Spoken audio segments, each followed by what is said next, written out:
अगर आप अपने बच्चों को या अपने भाई बहनों को ये कलरफुल जेम्स खिला रहे हो तो ध्यान से सुनो। You are literally feeding them toxic chemicals. आप उनको जहर खिला रहे हो जो यूरोप और अमेरिका में ऑफिशियली बैन हो चुके हैं। हमें लगता है कि ये ब्राइट कलरफुल कैंडीज़ हार्मलेस और फन है, लेकिन सच क्या है, कंपनीज इन्हें इतना वाइब्रेंट बनाती है ताकि साइंटिफिकली एक चाइल्ड की साइकोलॉजी को हाईजेक किया जा सके। और जो असली साइंस है इन फूड एडिटिव्स के पीछे, वो ऑनेस्टली सच्चाई में काफ़ी डरावना है। ये कलर्स किसी फ्रूट या वेजिटेबल से नहीं बनते, ये आते हैं क्रूड ऑयल और पेट्रोलियम से। चलो पैकेट के पीछे देखते हैं। सबसे पहले आता है कलर 171 टाइटेनियम डाइऑक्साइड E171, जो इन कैंडीज़ को एक शाइनी अपीलिंग वाइट बेस देता है। इसको यूरोपियन फूड सेफ्टी अथॉरिटी ने 2022 में कम्प्लीटली बैन कर दिया था। आखिर क्यों?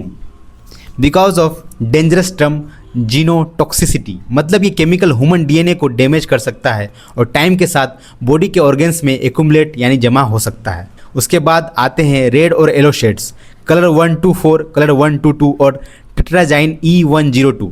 तुम्हें लगता होगा ये स्ट्रॉबेरी या लेमन एक्सट्रैक्ट है। नहीं, ये सब सिंथेटिक डाइज है जो डायरेक्टली कोल तार से ड्राइव होता है। एक फेमस ग्लोबल रिसर्च हुई थी, साउथहैम्पटन स्टडी, उसमें मेडिकली प्रूव हुआ था कि ये केमिकल्स बच्चों में severe ADHD, extreme hyper activity और ब्रेन डेवलपमेंट इशू ट्रिगर कर सकते हैं। यूरोप में रूल क्या है पता है? अगर कोई ब्रांड ये कलर यूज़ करते हैं तो उन्हें पैकेट पर स्ट्रिक्ट लीगल वार्निंग लिखनी पड़ती है। जैसे सिगरेट तंबाकू में होता है ना, उस तरह लीगल वार्निंग लिखनी पड़ती है।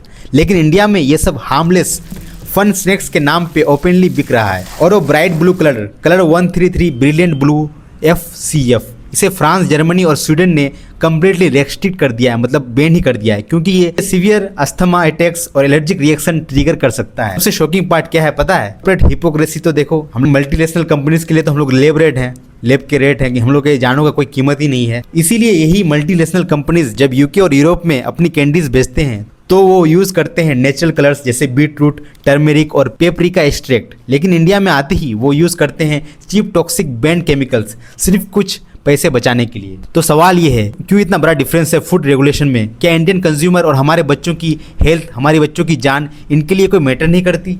क्या हम अपने ही देश में थर्ड क्लास सिटीजन ट्रीट हो रहे हैं? इंडिया का food safety regulatory gap honestly बहुत डरावना है और अब टाइम आ गया है पेरेंट्स को जगने का। अगर तुम सच में केयर करते हो अपने फैमिली की हेल्थ की, तो आज के बाद बिना परे कुछ मत खाना। जब परेगा इंडिया तब तब बढ़ेगा इंडिया। और अगर तुम्हें ये सच लोगों तक पहुंचाना है तो इस वीडियो को शेयर करो। जागरूकता ही वो चीज़ है जो सिस्टम को चेंज करती है, बदलती है।